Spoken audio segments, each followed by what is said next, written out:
एक समय की बात है, बिरजू नाम का युवक मलखानपुर गांव में रहा करता था। वो एक बहुत ही नामचीन घर का था। वो स्वभाव से एकदम बिन पेंदी का लोटा था, पर गांव में अब तक ये बात नहीं पता चली थी, क्योंकि उसके घर वालों ने ये बात अपना नाम बचाने के लिए छुपा कर रखी थी। पर अब बिरजू बड़ा हो गया था और घर से बाहर पढ़ने स्कूल जाने लगा था। आज स्कूल खत्म होने के बाद वो अपने दोस्त के साथ एक बेंच पर बैठा था। यार बिरजू, तू तो बहुत ही बड़े घर से आता है, इसलिए गुरुजी भी तुझे कुछ नहीं कहते और हमें हमेशा डांटते रहते हैं। मेरे लिए भी कुछ करो ना, ताकि मुझे भी गुरुजी डांटा ना करें। हाँ, ये मेरे पिताजी का ही स्कूल है, इसीलिए मैं कुछ भी करूं बच जाता हूँ। तुम सब चिंता मत करो, जो कुछ होगा मैं संभाल लूंगा। सच? तो मैं जितनी चाहे उतनी मस्ती कर सकता हूँ? हाँ सच। अब दिल खोल के मस्ती होगी। बिरजू की बात सुन दोनों खूब मस्तियाँ करने लगे और इसी मस्ती में बिरजू से एक खिड़की टूट गई। रिंकू वहाँ से भागने लगा और आवाज सुनकर एक गुरुजी वहाँ आ गए। बिरजू आलस के मारे वहाँ से भाग नहीं पाया। गुरुजी ने रिंकू को भागते देखा और बिरजू से पूछा, क्यों बिरजू, ये तुमने किया है? वो गुरुजी बिरजू डर गया था, पर उसे अचानक कुछ सूझा और उसने कहा, गुरुजी, आपने रिंकू को अभी भागते देखा? हाँ, उसी ने तोड़ा है गुरुजी। क्या? आने दो, कल बताता हूँ उसे।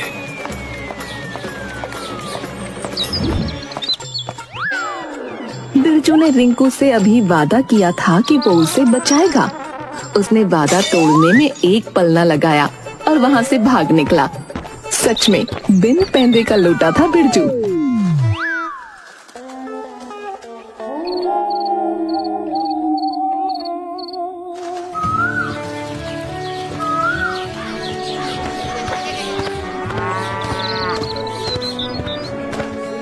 कुछ दिन बीते और बिरजू स्कूल से अपनी साइकिल पर घर लौट रहा था। तभी उसे रिंकू दिखा। उसने अपनी साइकिल रोकी और उससे कहा, अरे रिंकू, इतने दिनों से दिखे नहीं, कहाँ थे? अरे वो जो कांच टूटा था ना, उसी कारण नहीं आया। गुरुजी ने घर पर बता दिया और कुछ दिन के लिए आने से मना कर दिया। अच्छा, बड़े दुख की बात है, पर तुम्हारा नाम लिया किसने? पता नहीं। अच्छा आओ, आम के पेड़ के पास खेलते हैं। हाँ चलो। दोनों आम के पेड़ की ओर चल पड़ते हैं। वहाँ पहुंचकर देखते हैं कि एक पेड़ के नीचे गुरुजी विश्राम कर रहे हैं। रिंकू, इन्होंने तुम्हें आने से मना कर दिया था ना?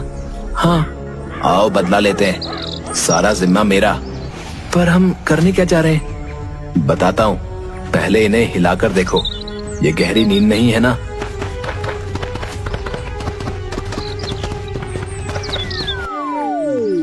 बिरजू उन्हें हिला डुलाकर देखता है, पर वो उठते नहीं। अब आएगा मजा। बिरजू अपने बस्ते से एक कलम निकालता है और उनकी आंखों पे गोल आकार बना देता है और कलम रिंकू को दे देता है। लो, अब तुम्हारी बारी। पर कुछ हुआ तो मैं देख लूंगा, चिंता मत करो।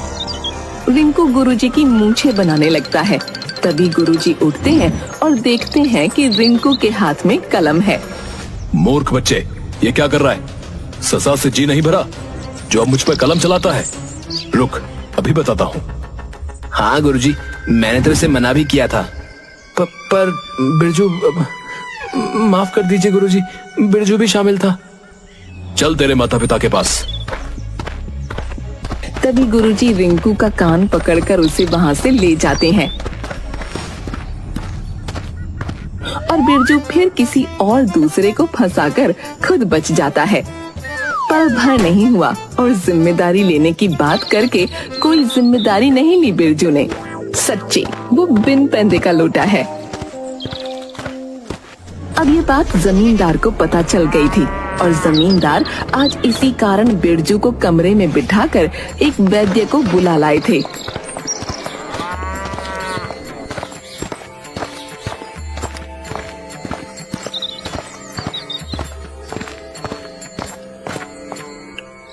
वैद्य जी, इसकी बुद्धि का कुछ कर सकते हैं? कोई मंत्र या कुछ।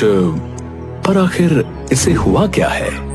वैद्य जी क्या ही बताऊं, इसने नाक कटा दी है मेरी पूरे गांव में। बस अपने मन की करता है, जहां अपना फायदा देखता है वहीं लुढ़क जाता है और दूसरों को फंसा देता है। बिन पेंदी के लोटे की तरह। हाँ, बस सही समझ रहे हैं आप। कुछ करिए, वरना किसी दिन ये मुझे ना फंसा दे। आप चिंता ना करें, अभी एक जड़ी बूटी देता हूँ, ये ठीक हो जाएगा। बस रोज समय पर खिला दीजिएगा, मैं रोज इसे देखने आऊंगा। बहुत बहुत धन्यवाद वैद्य जी। जमींदार जड़ी बूटी लेता है और वैद्य जी वहाँ से चले जाते हैं।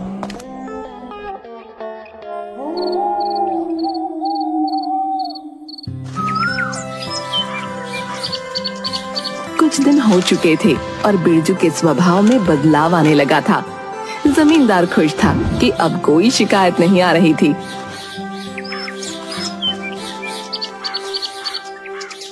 तभी एक दिन वैद्य जी आए।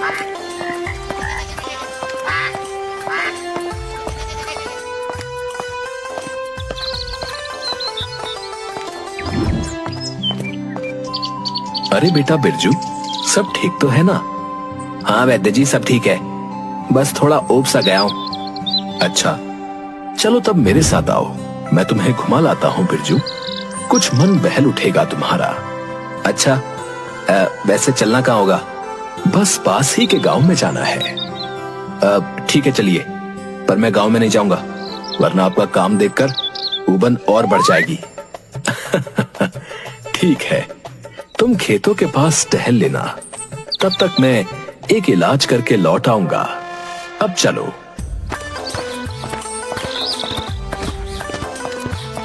दोनों गांव की तरफ बढ़ते हैं।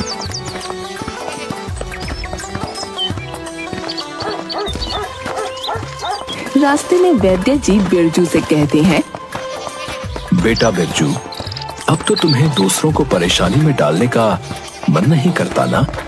नहीं वैद्य जी, पर मैं ये नहीं समझ पाता कि सब मुझे बिन पेंदी का लोटा क्यों कहते हैं। जो इंसान मौका देख अपने स्वार्थ से कहीं भी लुढ़क जाए, उसे बिन पेंदी का लोटा कहा जाता है। अच्छा, तो ये बात है, पर मैं क्या करूं इसमें? मैं डर जाता था और फिर ऐसी हरकतें कर देता था। हाँ, पर अब तो तुम ठीक हो गए हो, मैंने उपचार जो कर दिया है तुम्हारा।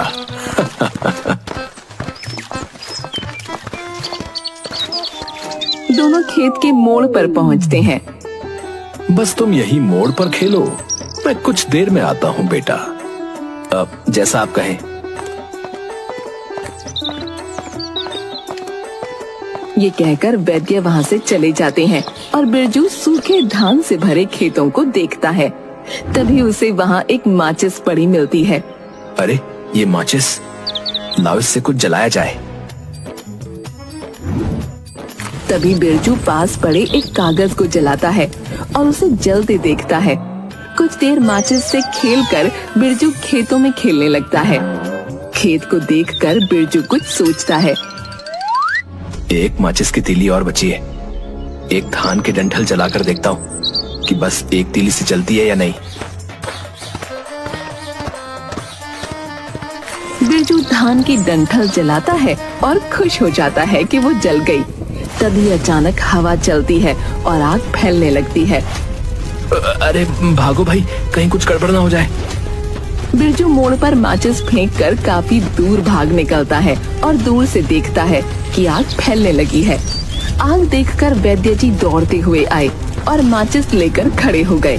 देखते ही देखते गांव के कुछ लोग और जमा हो गए और वैद्य जी से सवाल जवाब करने लगे। तभी बिरजू भी पीछे से वहाँ चला आया। अरे क्या बात है काका? अरे बेटा, इस खेत में आग लग गई और ये वैद्य जी यहाँ अकेले खड़े हैं माचिस लेकर। अरे मैंने कहा ना कि ये माचिस यहीं पड़ी थी और मैंने तो इसे बस जांचने के लिए उठाया। ये आग किसी और ने लगाई है। बिरजू तुम ही बताओ इन्हें कि मैं तुम्हारे साथ आया था।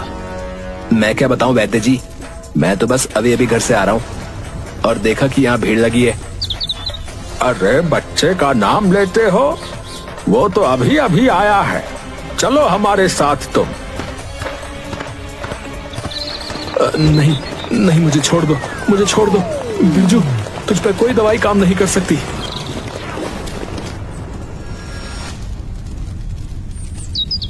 सब वैद्य को लेकर चले गए और बिरजू ने कहा, सच ही है, मैं बिन पेंदी का लौटाई हूँ। बिरजू हंसते हंसते अपनी जीभ बाहर निकालता है और बिन पेंदी के लोटे की तरह फिर कहीं आगे लुढ़कने की तैयारी करता है।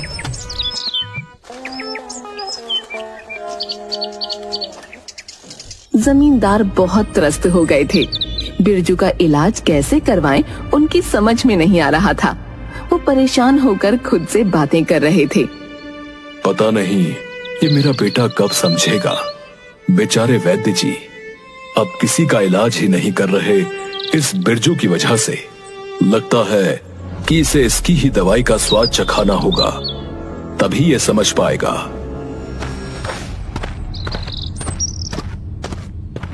आज जमींदार बिरजू को लाने गए थे साइकिल पर।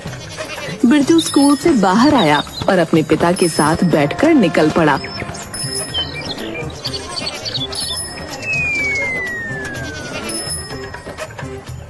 रास्ते में जमींदार को एक छत्ता देखकर तरकीब सूझी।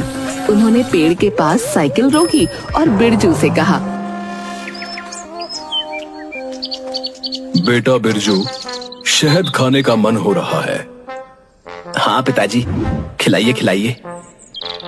वो छत्ता देख रहे हो, उस पर पत्थर मारो और फिर साइकिल पर बैठ जाना। ऐसे मधुमक्खियों को दौड़ाकर हम पीछे छोड़ देंगे और तुम्हें शहद खिला दूंगा मैं। सच? अभी मारता हूँ पत्थर।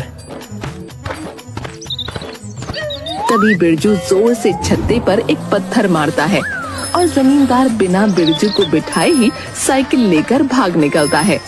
बिरजू भी पीछे पीछे भागता है। अरे पिताजी बचाइए, ये मुझे काट खाएंगी। बचाइए पिताजी, बचाइए, बचाइए।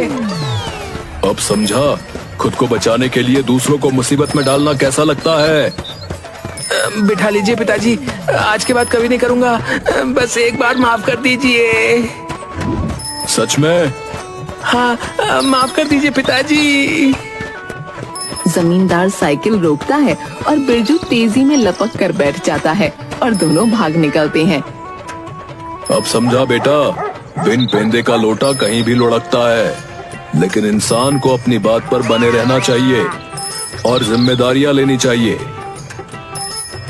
और एक स्थान पर बने रहना चाहिए, समझे? हाँ पिताजी, क्षमा करिएगा, अब से मैं कभी भी ऐसा नहीं करूंगा। अब जब बिरजू ने अपनी दवाई चखी तो उसे अपने किए का एहसास हुआ। बिरजू ने अपने किए पर गौर किया और आगे उसमें सुधार लाया।